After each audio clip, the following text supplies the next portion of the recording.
आज माघातली वद्य एकादशी. सर्वांना शुभेच्छा. सगळ्यांचं पारायण झालं असेल अशी आशा करते. आणि आजच्या आपण काल ज्या ओव्या झाल्या होत्या त्याच्या पुढच्या ओव्यांना सुरुवात करूया.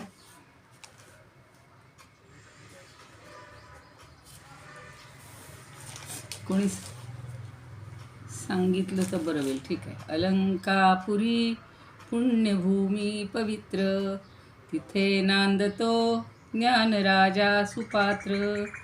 तया आठविता महापुण्यराशी, नमस्कार साष्टांग श्री ज्ञानेश्वरासी.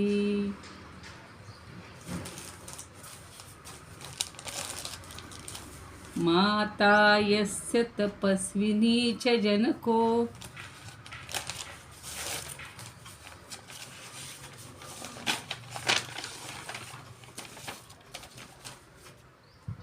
वैराग्य रागान्वित भ्रातारो गुरुणा निवृत्तिसहिता, निर्वृत्तिकाः संस्थिताः.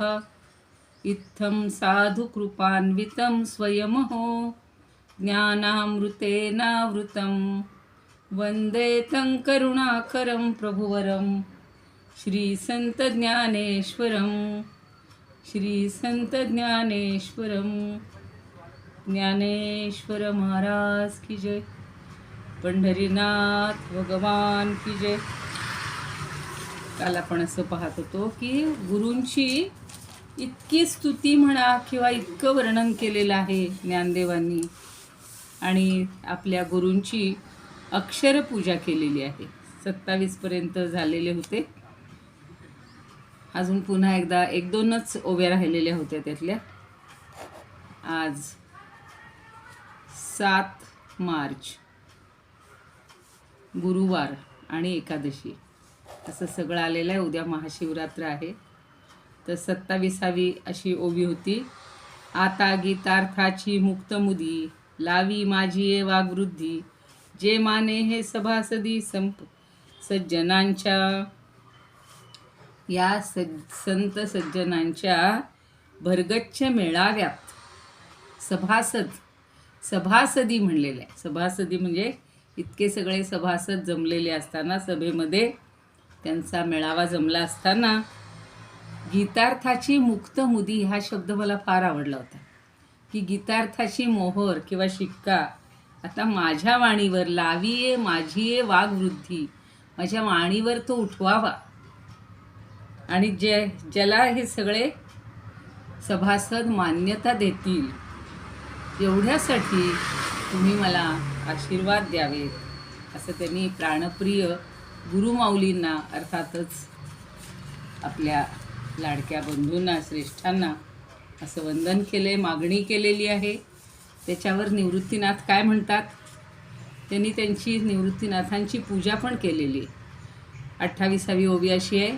येथ म्हणितले श्री निवृत्ती, नको हे पुढत पुढती, परिसिलो हा घृष्टी किती वेळोवेळा की जे.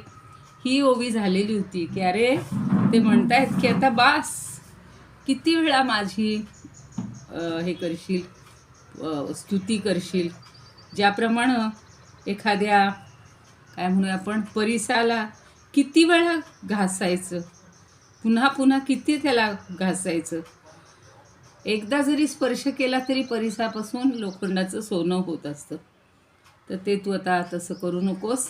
आणि म्हणून आता तू जरा मायाला वारंवार विनंती पण करू नकोस. माझे तुला मनपूर्वक आशीर्वाद आहे.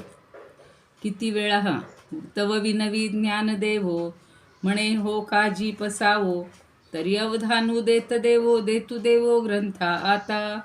पण तरीसुद्धा पुन्हा सद्गुरूंच्या आशीर्वादाचं बोलणं ऐकल्यावर ज्ञानदेवांना खूप आनंद झालेला आहे. आणि ते म्हणतात की सद्गुरू राया, तुमचा आता माझ्यावर अनुग्रह झालेला आहे. तुम्ही मला म्हणे हो काजी पसाव, पसाव म्हणजे प्रसाद, तुम्ही मला प्रसादही दिलेला आहे. आणि त्यांनी अत्यंत प्रेमाने त्यांच्याकडे अवधान दिलेलं आहे, लक्ष दिलेलं आहे, आपले हात जोडलेले आहेत. आणि सद्गुरू राया या गीता ग्रंथाकडे आणि माझ्या निरूपणाकडं पण लक्ष केंद्रित करावं ही मी आपल्याला विनंती करतो. तरी अवधानू देतू देवो ग्रंथा आता. जरी ज्ञानदेवांना आपण मागच्या प्रस्तावनेमध्ये किंवा सुरुवातीच्या प्रसंगात पाहिलेलं आहे की साक्षात भगवंतांनी भेट दिलेली, त्याला आशीर्वाद मिळालेले आहेत भगवंतांचे. पण गुरु हे परमात्म्या स्वरूप असल्यामुळं आणि ते सतत त्याच्या सान्निध्यात असल्यामुळं त्यांचाही त्याला आशीर्वादही आवश्यक आहे आणि त्यांचं सान्निध्यही आवश्यक आहे. कधी कधी बघा, अगदी खूप मोठी मोठी माणसंसुद्धा बोलत असताना एखादा शब्द किंवा एखादा प्रसंग, एखादा संदर्भ आठवत नाही. शेवटी माणूसच आहे. तर त्यावेळेला पटकन कोणीतरी श्रोत्यांमधून किंवा जे बसलेले असतात बाकीचे, ते एकदम पटकन तो शब्द उच्चारतात आणि ते म्हणतात धन्यवाद, बरोबर तुम्ही सांगितलं, मला तेच आठवण्याचा मी प्रयत्न करत होतो. तशी कदाचित ज्ञानदेवांची अवस्था होऊ शकते. इतके ते भावूक होतात, इतके ते रमून जातात त्याच्यामध्ये, आणि मग त्यांना कदाचित लक्षात येणार नाही आपण काय सांगतोय, काय सांगायचं आहे. आता बघा ना, 29 म्हणजे जवळजवळ 26-27 होव्या त्याची गुरूंच्या स्तवनासाठी योजलेले आहेत, घालवलेत नाही म्हणायचं. मग आता ते पुढं काय म्हणतात, जी गीता रत्न प्रासादाचा कळसू अर्थ चिंतामणीचा सर्व गीता दर्शनाचा पाढा उजो. हा जो 18वा अध्याय आहे याला त्यांनी एक उपमा दिलेली आहे की हा 18वा अध्याय म्हणजे गीता रत्न प्रासादाचा. अहो, गीता रत्न प्रासाद आहे हा, म्हणजे गीतारूपी अक्षर रत्न जडित असा हा प्रासाद आहे. प्रासाद म्हणजे मोठा भव्य राजवाडा, महाल. पण हा कसा आहे, अक्षररूपी रत्नांनी जडवलेला. अशी अक्षरांनीच सगळं, ऐसी अक्षरे मेळवीनं म्हणतात की नाही ते सुरुवातीला, तसं. तर या प्रासादाचा हा काय आहे, तर चिंतामणीचा कळसू. हा अर्थरूपी चिंतामणीचा, म्हणून म्हणलेला आहे अर्थ चिंतामणीचा कळसू. कळसू अर्थ चिंतामणीचा, हा जणू काही अर्थरूपी चिंतामणीचा कळस आहे, म्हणून त्याला कलशाध्याय म्हटलेलं आहे. आता गीतेचं सगळं किंवा या 18व्या अध्यायाचं कौतुक करतात, साधासुद्धा नाही आहे हो. इतकं छान सांगतायत ते. लोकी तरी आधी ऐसे आथी ऐसे जे दुरुनी कळसू दिसे आणि भेटीची हातवसे देवतेची तिये. इतके छान सांगितले. समोर डोळ्यासमोर ते वारकरी आणि वारीचा प्रसंग डोळ्यासमोर राहतो. ते काय म्हणतात की लोकी तरी आथी ऐसे. आथी म्हणजे एक समजूत. लोकांमध्ये, भक्तजनांमध्ये अशी एक दृढ समजूत आहे. काय आहे, जे दुरुनी कळसू दिसे. अहो, अगदी खूपच दुरून कुठल्याही भव्य देवालयाचा चकाकणारा किंवा असा भव्य दिव्य तो कळस पाहिला की भेटीची हातवसे देवतेची तिये. तो कळस पाहिला की देवतेची भेट झाल्याचाच आनंद मिळत असतो. आनंदाचे कल्लोळ उठतात. दुरूनच आपल्याला बघा, तो एखाद्या मंदिराचा कळस दिसायला लागला की खूप आनंद होतो आणि तिथपर्यंत आपण पोहोचलोय. आता देवता आणि आपण एकरूपच झालेले असतो. त्यामुळं कलशाचं दर्शन म्हणजे देवतेचं दर्शन झाल्यातच जमा असतं. बघा, आता वैष्णोदेवीचं तसंच आहे, तुमच्या गिरनारला तसंच आहे.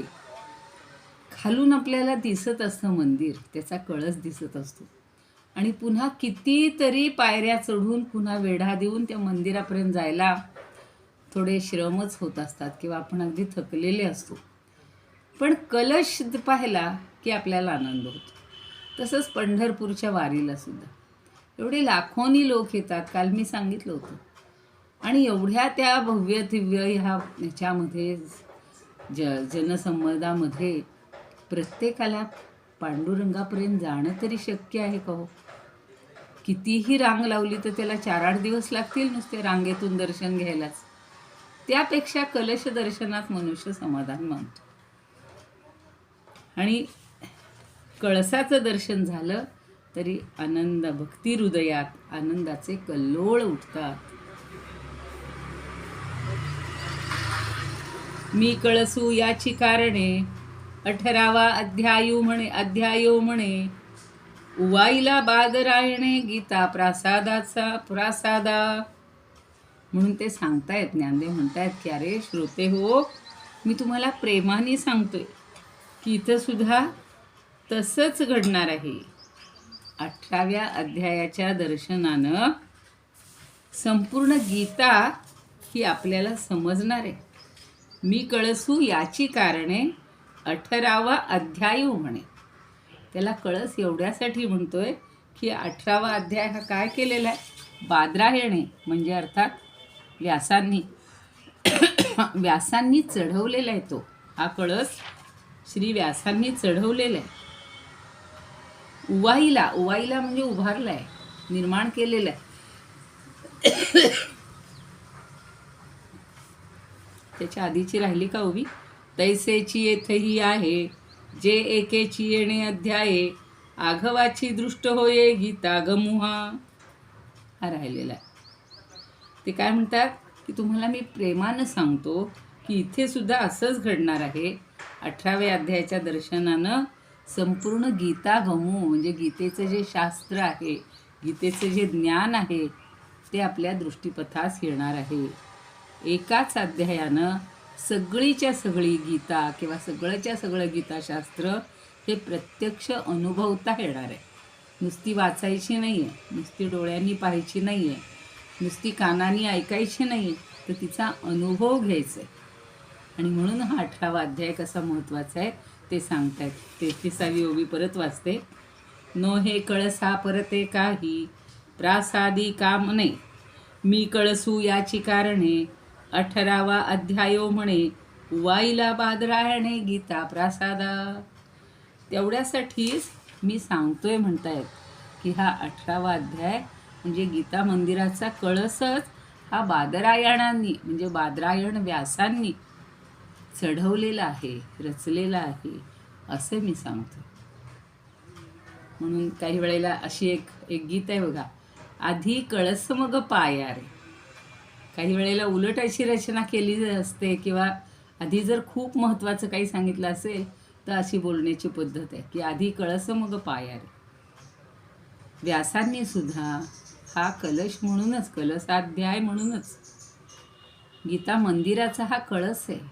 आणि तेवढा जर चढवलेला आपण पाहिला, तो अनुभवला की आपल्याला सगळं गीतेचं ज्ञान होईल. आता आज जे कोणी नव्यानं उपस्थित झाले असतील, सज्जनगडावरचे कार्यक्रम करून काही जण आलेले असतील, कालपर्यंत ललिताचं कीर्तन, तिथला संध्याकाळपर्यंतचा कार्यक्रम सगळा करून आज कोणी उपस्थित झाले असतील तर त्या सगळ्यांचं स्वागत आहे.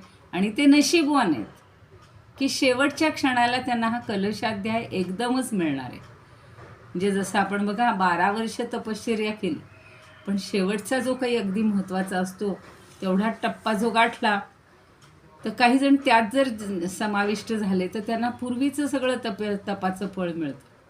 तसं 17 अध्याय जरी कोणी शिकलेले नसतील आणि फक्त 18वा अध्याय शिकले, अनुभवले, ऐकले, वाचले तरी त्यांना ते ज्ञान मिळणार आहे. खूप छान सांगितले बघा. नो हे कळसा परते काही प्रासादी काम नाही, ते सांगतसे गीताही संपलेपणे. किती छान सांगितलं बघा की ह्या गीता समाप्तीच्या वेळेला भगवंत सुद्धा काय सांगतायत की कळसा वेगळं गीता मंदिराचं कुठलंही काम आता शिल्लक राहिलेलं नाही. भगवंतांच्या मुखातून प्रगट झालेली गीता महर्षी व्यासांमुळं आपल्या भाग्यकुंडलीत प्रगट झालेली आहे. आणि म्हणून म्हटलं आहे की 18व्या समाप्तीचा अध्याय, 18वा हा समाप्तीचा अध्याय श्री व्यास कृपेनं गीता मंदिराचा कळस झालेला आहे. म्हणून ही गीता ही अगदी प्रासाद म्हणजे एवढा मोठा गीता प्रासाद आहे, पण त्याचा कळस म्हणजे हा 18वा अध्याय आहे. आणि तो संपता संपता आपल्याला समाप्तीचा अध्याय म्हणून आपण त्याच्याकडे पाहूयात.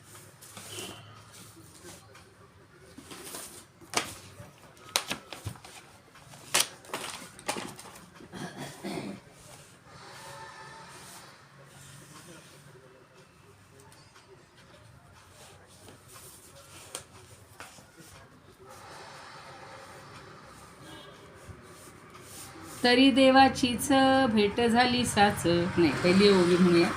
जरी जाता येता पडला दृष्टीस, दुरोनी कळस देवळाचा. अहो गीता रूप रत्नमंदिराचा, कळसची साचा अध्याय हा. देखार्थ रूप चिंतामणी युक्त, जो का दाखवित सर्व गीता. जरी जाता येता पडला दृष्टीस, दुरोनी कळस देवळाचा. तरी देवाचीच भेट झाली साच, मानिती ऐसेच लोकी जैसे. येथेही तैसाच जाणावा प्रकार, सर्व गीता सार अध्याय हा. एकची अध्याय पाहता हा नीट, सर्व दिसे स्पष्ट गीताशास्त्र. म्हणून अध्याय हाची 18वा, कळस बरवा बोलू ऐसे. कळस हा ऐसा गीता प्रसादाचा, उभारिला साचा व्यास देवे. गीता प्रसादाचा, गीता मंदिराचा हा कळस उभारलेला आहे व्यासदेवांनी, बादरायणांनी. मंदिर संपूर्ण झाले उभारून, दाखवी ही खूण कळस तो.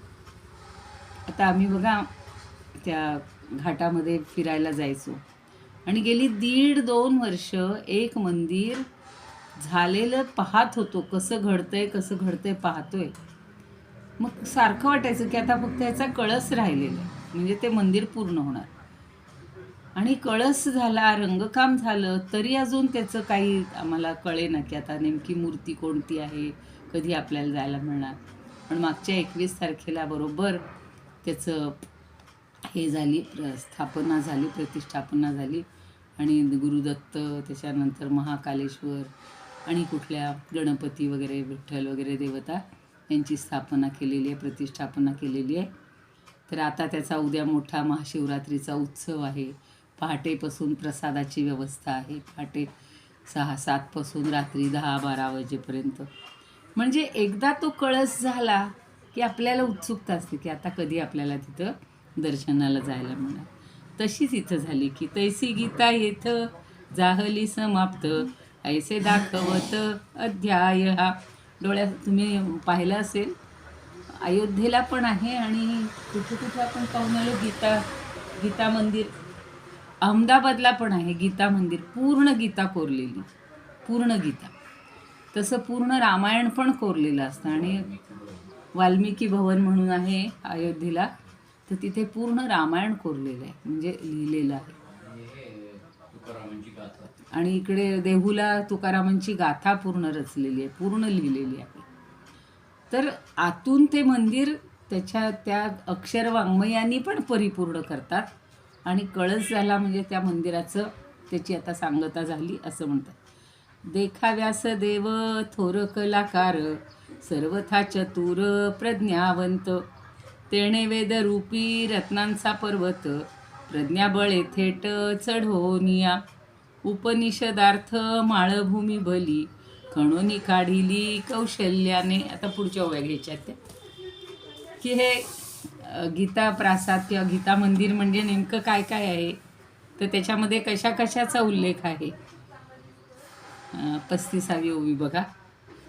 व्यासू सहजे सूत्री बळी, तेणे निगमरत्नाचळी. उपनिषदार्थाची माळी माझी खांडिली. हे महर्षी व्यास हे अत्यंत मोठे आणि कर्तबगार असे श्रेष्ठ सूत्रधार होते.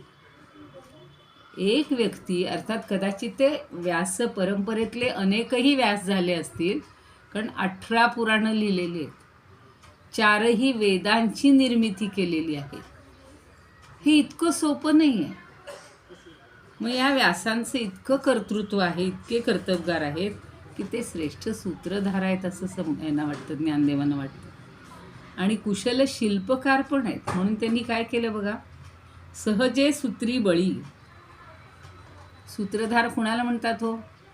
आपल्याला सूत्रधार फक्त नाटकातला माहिती आहे की नाटकाचं सगळं जे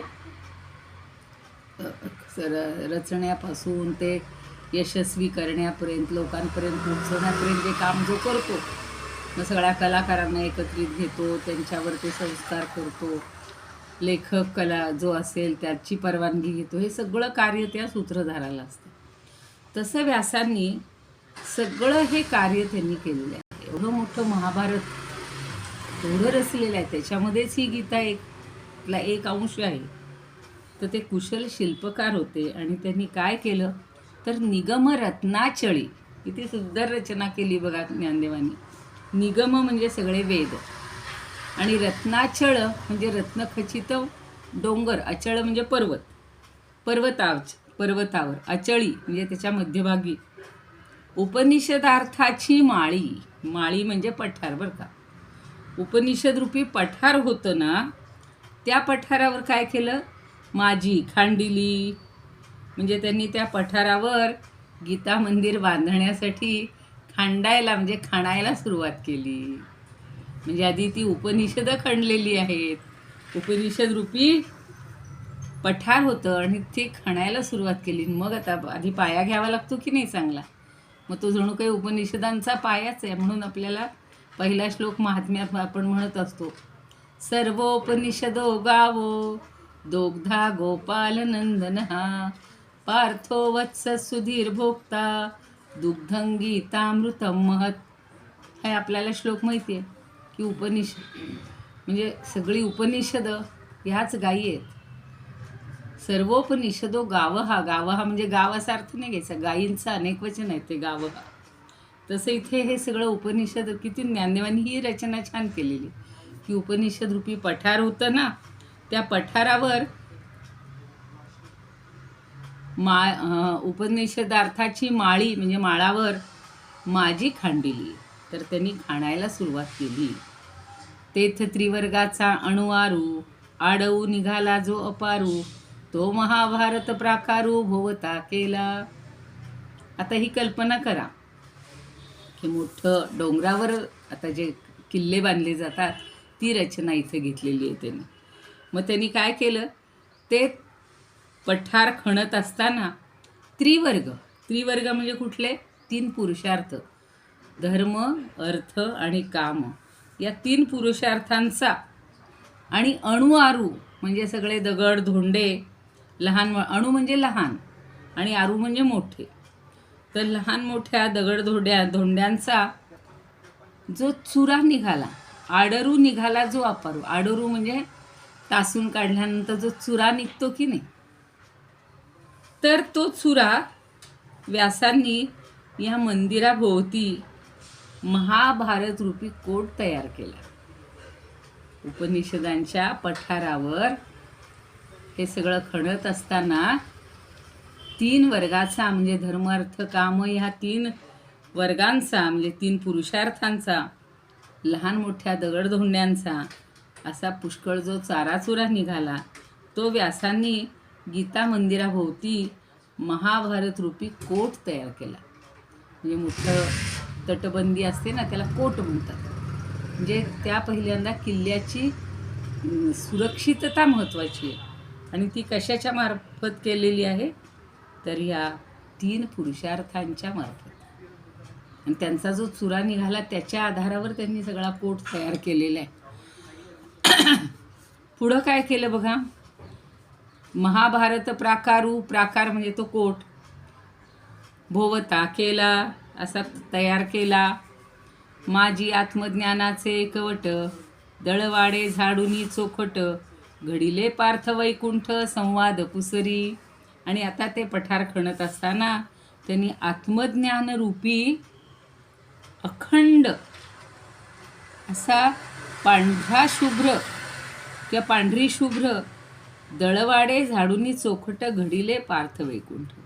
तर पाषाण शिळा सापडलेली आहे त्यांना पांढरी शुभ्र, आणि तो पाषाण व्यासमुनींनी साफसूफ करून श्रीकृष्णार्जुन यांच्या संवादरूपी उत्तम चिरा कौशल्यानं घडवला आहे.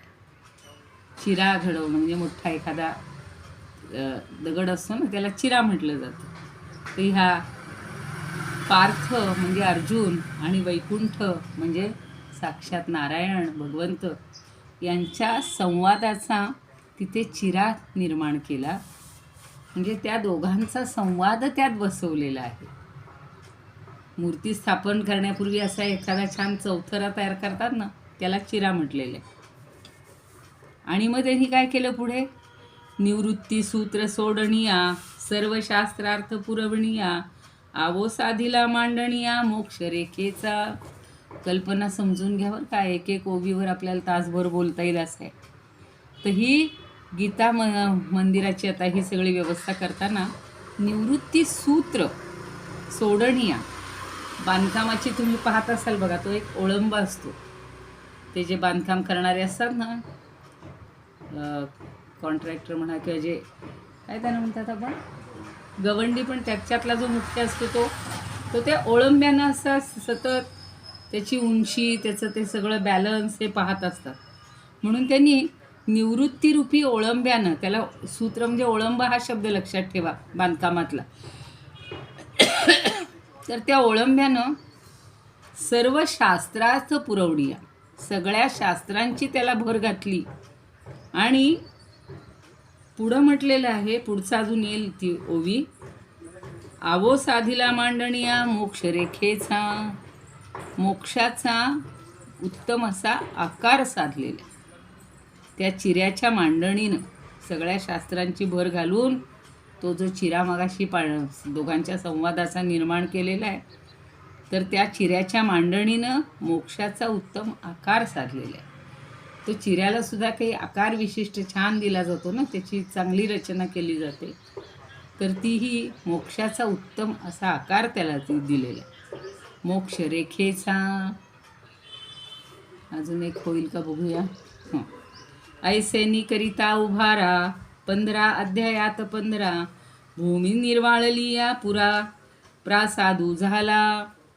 आणि मग आपल्याला जो 15वा अध्याय ना, ते 15व्या अध्यायाचं महत्त्व इथं सांगितलेलं, की 15व्या अध्यायाच्या समाप्तीपर्यंत, निर्वाळली या पुरा, समाप्तीपर्यंत 15 अध्यायात 15 भूमी म्हणजे 15 माळे तयार केलेले आहेत त्यांनी. म्हणजे 15वा अध्याय हा जणू काही 15 मजला आहे, 15वा मजला आहे. आणि मग हे माळे किंवा मजले सिद्ध केले आणि हा गीता प्रासाद व्यासांनी भूमी निर्वाळलिया पुरा प्रासादू झाला. 15 पहिले असे माळे तयार केले किंवा 15 मजले तयार केले आणि 15व्या अध्यायापर्यंत हा प्रासाद पूर्ण झालेला होता. 15वा अध्यायात आपल्याला माहिती आहे सगळ्यात महत्त्व पुरुषोत्तम योग सांगितलेलं. मग आता पुढे अजून फक्त मजले झाले, माळे झाले. पुढं ती इमारत चढत जाते ना, ती कशी चढली बघा.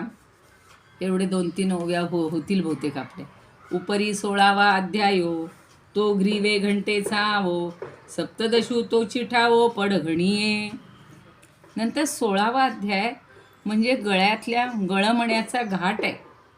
ग्रीवा म्हणजे गळा, आणि गळ्यामध्ये घंटा वगैरे अशा बांधलेल्या असतात ना, तर त्या गळ्यातल्या मण्यांचा तो घाट आहे.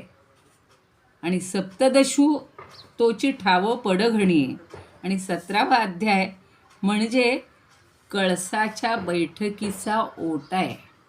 पडघणी म्हणजे ते बैठक जी तयार करायची त्याचा तो ओटा आहे. 15वा अध्यायापर्यंत ही इमारत पूर्ण झालेली आहे, व्यासांनी पूर्ण केलेला आहे. 15व्या अध्यायाच्या समाप्तीपर्यंत 16वा अध्याय म्हणजे गळमण्याचा घाट बांधलेला आहे आणि 17वा अध्याय म्हणजे कळसाचा बैठकीचा ओटा आहे. कसं त्यांनी कल्पना केली बघा. सप्तदशू तो चिठावो पडघणीये. आता 17वर 18वा अध्याय चढवायचा आहे, 18वा मजला. तयाही वरू अष्टादशू तो अपैसा मांडला कळसू, उपरी गीता दिकी व्यासू ध्वजे लागला. आणि मग त्याच्याही वर एकदा आता 17वा अध्याय झाला. 17वा अध्याय म्हणजे कळसाची बैठक तयार झालेली आहे. आता ते असं त्याला बरोबर असतो की नाही, ओटा असा छान केलेला आणि त्याच्यावर तो कळस चढवायचा आहे. तर 17वा अध्याय म्हणजे त्या कळसाच्या बैठकीचा ओटा आहे. आणि मग त्याच्यावर हा 18वा अध्याय म्हणजे गीता मंदिराचा सहजपणे अपैसा मांडला. अपैसा म्हणजे अगदी आपोआप सहज मांडलेला. सहजपणे उभारलेला कळसू मांडला, कळस मांडला आहे. आणि उपरी गीतादिकी व्यासू ध्वजे लागला, आणि त्याच्यावर गीतादी शास्त्रामुळं भगवान व्यास ध्वज होऊन फडकायला लागले. काय कल्पना केली! अगदी सुंदर या मंदिराचं असं चित्र डोळ्यासमोर उभं राहते की तो ध्वज म्हणजे स्वतः व्यास आहेत. गीता मंदिराचा सहजपणे उभारलेला हा कळस आणि गीतादी शास्त्रामुळं भगवान व्यास ध्वजाहून फडकायला लागले. गीता हा कळस आहे, 18वा अध्याय हा कळस आहे, आणि त्याच्यावरचा ध्वज म्हणजे स्वतः व्यास आहेत. सोपी गोष्ट नाही आहे. या व्यासांनी, आता सगळे म्हणतात म्हणजे भगवंतांनी सांगितली, अर्जुनांनी ऐकली, आम्हालाही अजूनपर्यंत ती पुरवलेली आहे. पण खरी रचना कोणाची आहे? सगळी व्यासांचीच आहे. व्यासांना बघा, ह्यांना दूरदृष्टी होती. म्हणजे वाल्मिकी आणि व्यास यांच्या बाबतीत एक कालिदासानं छान श्लोक लिहिलेला आहे की इतर जे कवी असतात ते आधी घडतं, ते पाहतात आणि मग लिहितात. आणि हे जे व्यास वाल्मिकींसारखे जे कवी आहेत ते आधी लिहितात आणि मग